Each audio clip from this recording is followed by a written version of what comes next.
Good morning, everyone. Good morning. I'm going to interrupt your getting situated and just ask if you will stand with me. And we're going to do some deep breathing, just a little bit of stretching. So if we could just do some shoulder rolls back. There we go. Roll your neck around. Now let's do some 4-second breathing. You want to breathe in, hold for 4, breathe out for 4. Let's hold for 4 again. Breathe out for 4. Now I take a big breath here. Hold it, hold it, hold it. Breathe out. I can do like my grandson. Shake it, shake it, shake it. Move your hips around a little bit. Get rid of any energy from this morning that's not useful. Yeah, shake your hands out. Now a deep breath and take your seat. Welcome to Insight from Experience, Leading Through Change. My name is Kimberly Lee, and a few housekeeping rules. I take my glasses off and on because can't see y'all without having them on. So hopefully that's not a distraction. Also, I do not have a clicker, so if I'm sitting, I'm not like, just being lazy or whatever. I'm sitting so that I can see and click the slide. So just wanted to let you know that. So we're gonna go ahead and get started. Let's move this guy. All right, so I do not position myself as an expert because I am still learning about me and how I can work together well with others as a leader. I acknowledge and recognize those before me and those essential to my identity, my family, my community, my friends, mentors. And if at any time you feel like you need a break, please take it. This is your learning experience. I like for this to be interactive. This is new for me. So if you have questions, please feel free, raise your hand, and we can just dialogue throughout. So let's move to the next one. A little bit about me. I'm a believer, connector, a writer, a leader. I'm a relatable, responsible, positive, peacemaking, justice-getting strategist and masterpiece. And I say masterpiece because there was a time in my life when I didn't think that about myself, and now I do. And you all are masterpieces and unique in your own way as well, so I want you to give yourselves a round of applause right now. Yes, look to the person next to you and say, I am a masterpiece. Yeah, come on, say it again. I am a masterpiece. No matter how bogged down you feel at work or in any different things, you are a masterpiece no matter what. All right? My name is Kimberly Lee. I'm a mother. I'm a recent grandmother of 2. I work for Refugee Women's Alliance. I own a small coaching and speaking business called Your Empowered Lifestyle. I like curiosity, innovation, and a little adventure.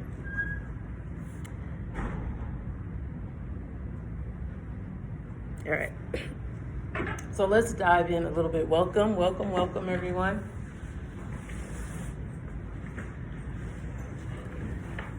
And I'm gonna be all over here with you all because I don't have a clicker, so I'm gonna be moving back and forth. All right, so we're talking about leadership today. A little bit about my leadership journey.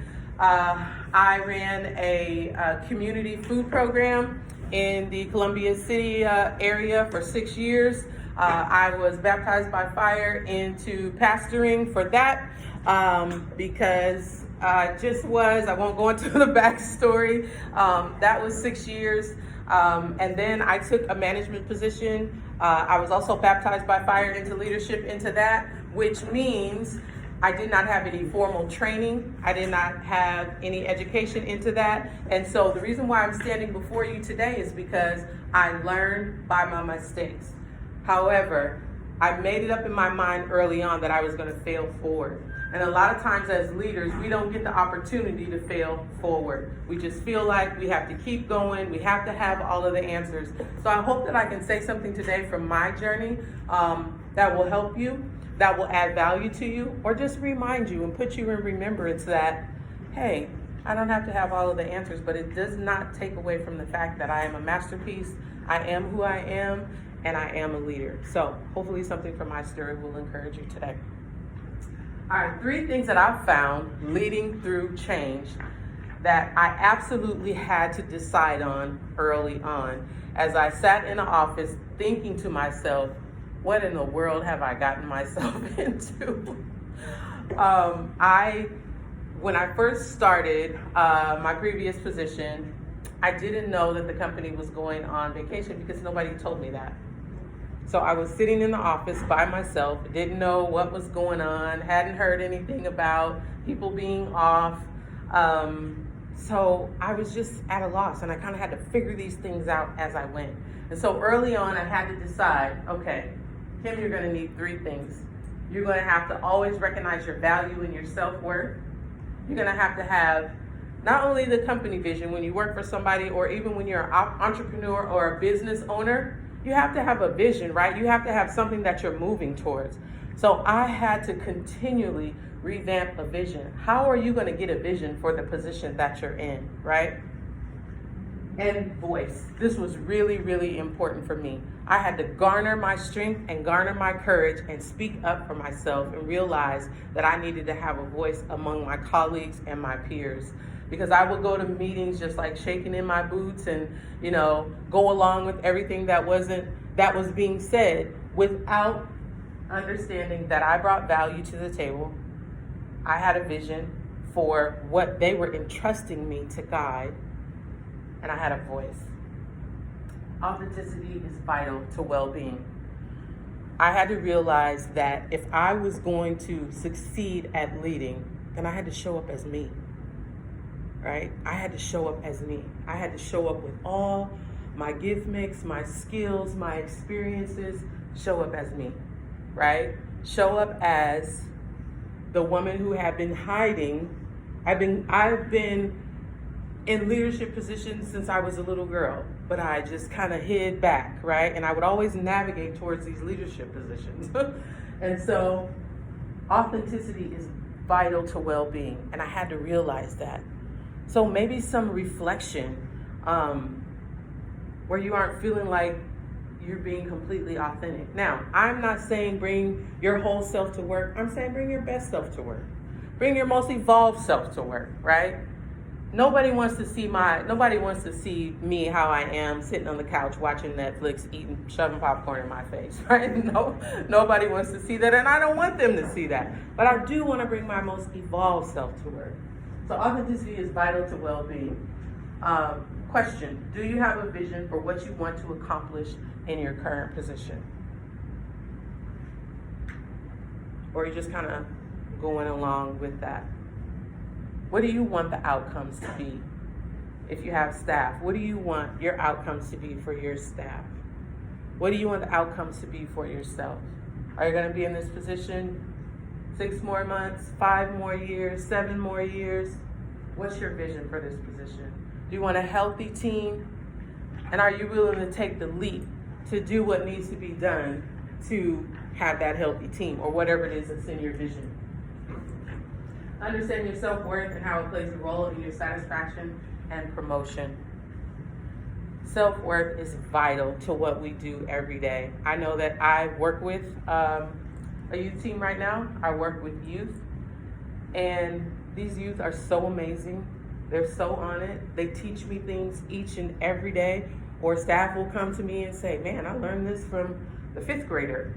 They came to me and they said over summer, these kids built a robotic arm. So I was just shocked and enlightened at all that takes place while I'm behind the computer. But there were systems in place and set up. And if I hadn't put that in place, then maybe we wouldn't have seen that robotic arm. I had to do my part, right? To support the team, to make them feel valued, make them feel like they had some autonomy, some choice in what they're doing, so that we can all move forward as a well-oiled machine. Now, don't get me wrong, I'm not giving you some idealistic vision that everything is gonna be perfect every day.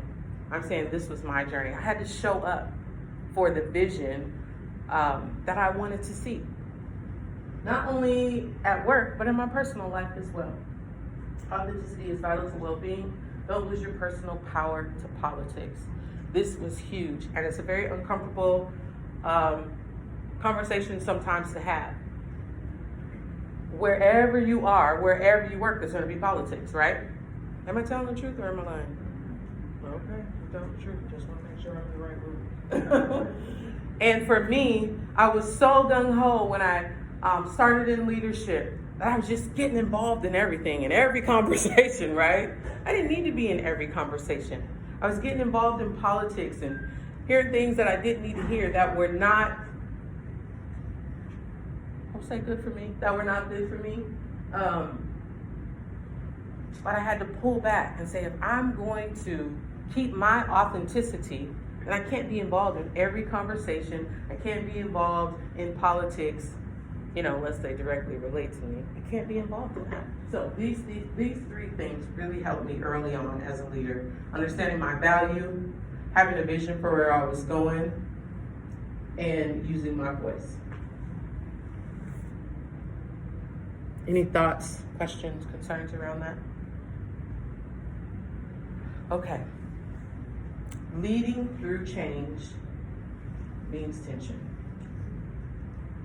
This is a tough one. A few initial responses we have to leading through change with tension. We pretend it's not there. We resist with reasoning, retreating to our safest belief system. Or we can respond to it with courage.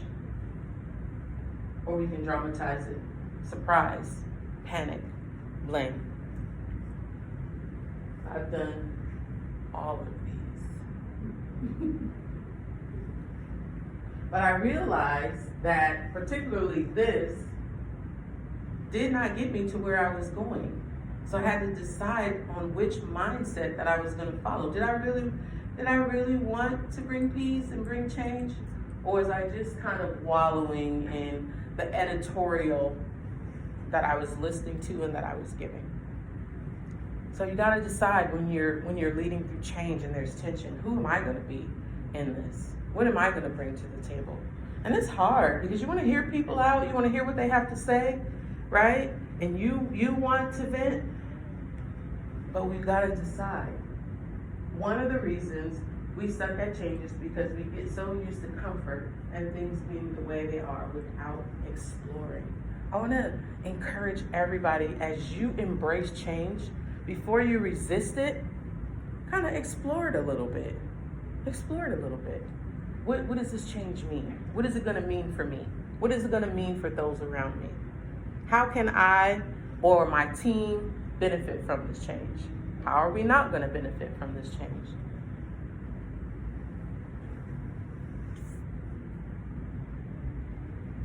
Any thoughts around that?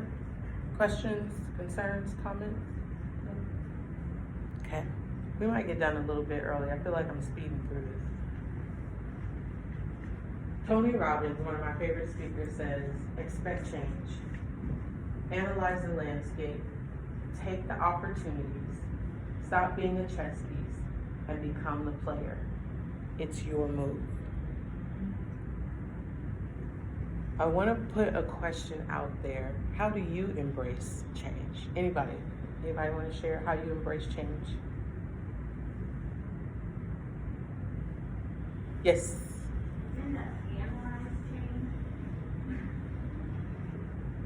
You're running in your heels. Give her a shout out for running in those heels. So I tend to analyze change. So every time it's thrown at me, I'm a very analytical person. And so I'm like, why is this happening? What else could I have done? And then again, I put it on like I must have been the cause for some of this change. And then, or if it's like an organizational thing, it is who is this going to impact? And I kind of like try to step it down instead of maybe just thinking, why could there possibly be a change happening? And just like really embracing it. So I tend to analyze all the way down and think that change only becomes because there was a problem versus change needs to happen because change should happen. I will drop the mic on that, but I don't want to pick it up in heels. Okay. Okay, that was excellent. Does anybody else want to share? Yes, sir. So, my 82-year-old uncle told me that he has 3 axioms in life, and that is choice, luck, and change. Choice, luck, and change.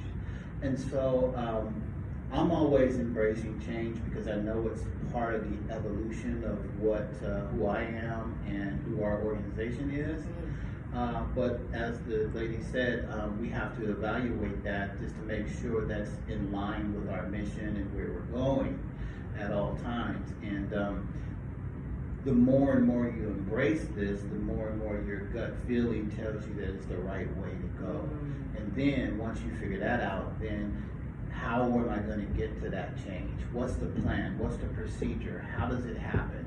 And so what Tony was talking about as far as being become the player is your move, but it's still a chess game. You got to have the right strategy in place to embrace that change. Yes. So anyway, that's my thoughts on it. Oh, that's awesome. Can we give these two a hand for sharing? Yes, that is awesome. And I love that. I love that about the strategy.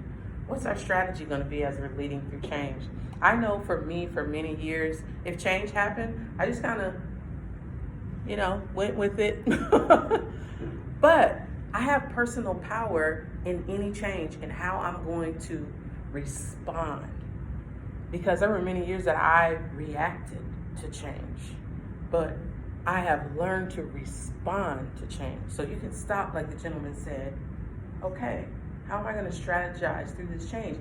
And that doesn't mean like all of the big pieces. How is my attitude going to be as I respond to this change, right? Because we don't like every change. I mean, come on, we don't like every change that either comes down through our family or comes down through work, business, or whatever else we're involved in. How is my mentality going to be? How is my mindset going to be? Stop and thinking through that instead of just reacting. So, all right. I thought about this a great deal, and if I wanted to put this in here, because I thought, well, there'll be managers in the room, there'll be employees in the room. I don't want people to think I'm trying to tell them to leave their jobs or anything like that. But this helped me leading through change. This helped me show up authentically. It's a term called managing up. Managing up, should I do, be a process of consciously working with your superior, whoever that may be, to obtain the best possible results for you, your supervisor, and the company. I didn't know what that was, and I didn't know how to do it. Managing up became essential to me because I was now in the spotlight as a leader. I couldn't just come forward willy-nilly. Now, that doesn't mean that I knew what I was doing all the time. And I shared this yesterday in one of the classes. It's very hard for me as a Black woman to be at work and say, I don't know, because there's backlash with that, right? Mm-hmm. Well, what do you mean? You're not a strong Black woman? You don't have all the answers? You don't know everything? No, I don't. You're not supposed to. And I'm not supposed to. But there's backlash with that because of the systems, the way the systems are set up in our society and in our workplaces. So I had to do some inner work to say, hey, you don't have to show up like that all of the time. You need to get some self-care with yourself and put systems in place for yourself so that when you do show up and if you don't know, you create a safe environment for yourself. Just say, hey, I need some help. I don't know this. How do we do this, right? So being honest about that. And other people experience that as well. I'm just saying this was my experience as a Black woman. I needed to learn to communicate my needs and present dissatisfaction and poor outcomes. Managing up.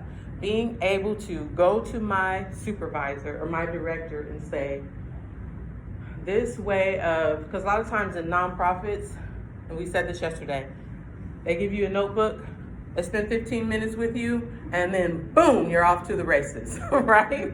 And that was exactly my experience, sitting in that room by myself on break, wondering, I wonder what I'm supposed to be doing right now. He's shaking his head, yeah. And I just went downstairs and said, hey, it's the ghost house in here, what's going on?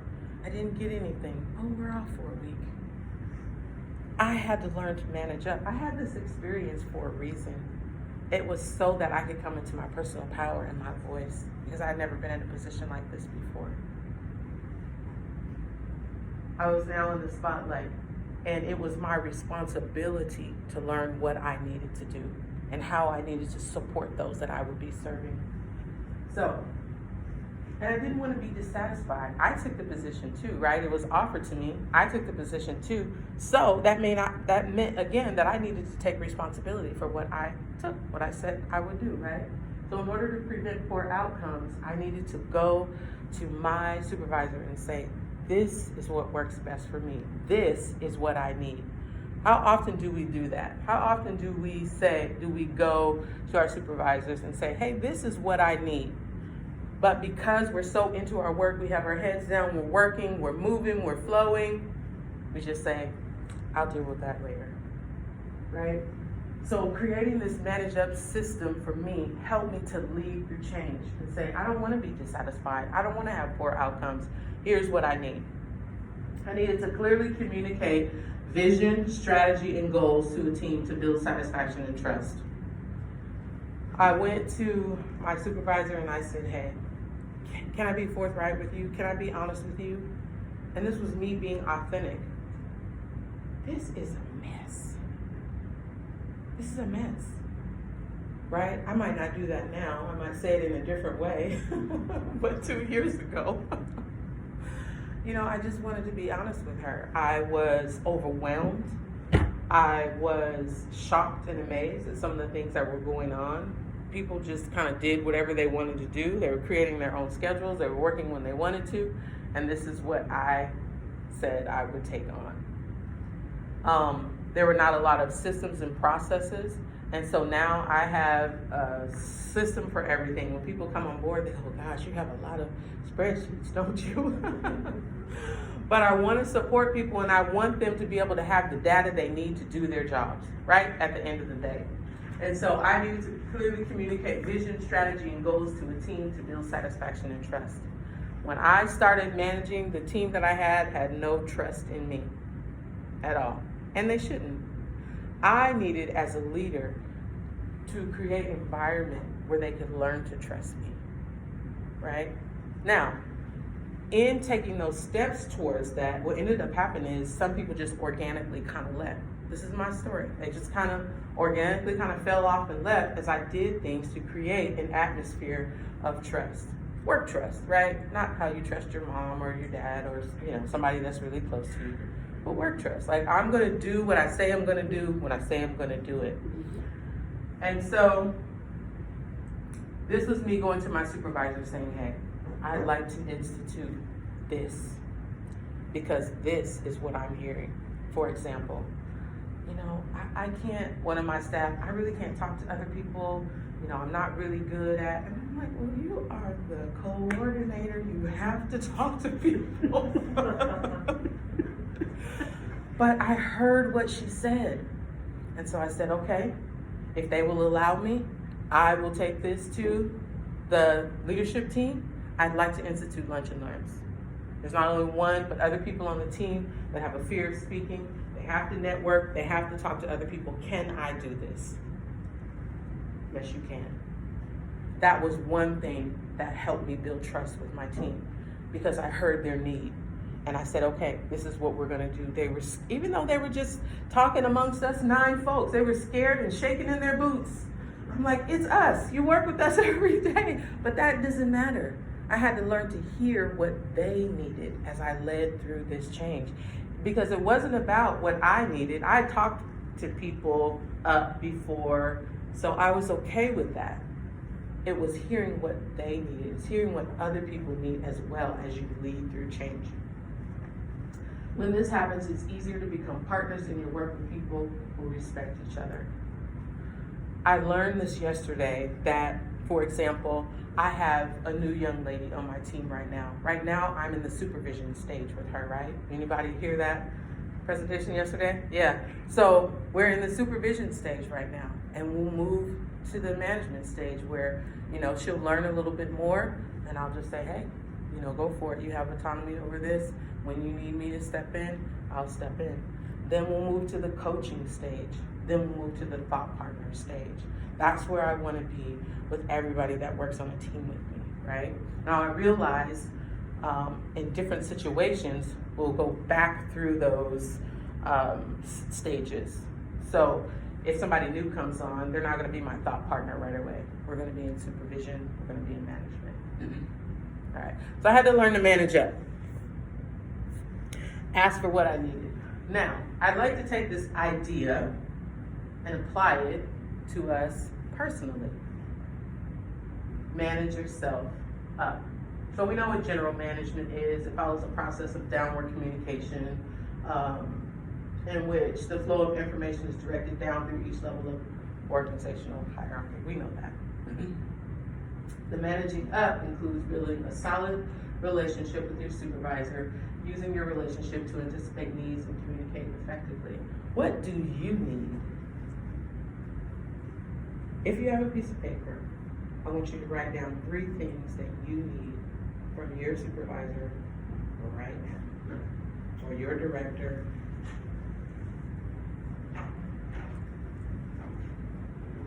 What do you need?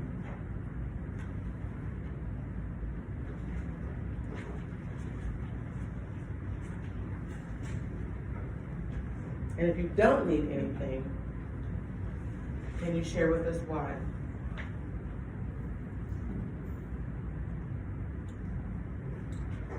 What if you don't have a supervisor?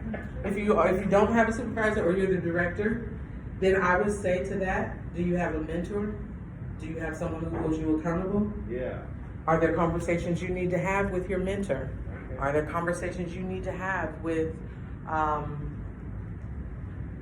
somebody who holds you accountable? What do you need right now that when you leave, you create the strategy, you say, okay, I need to talk to my mentor about this.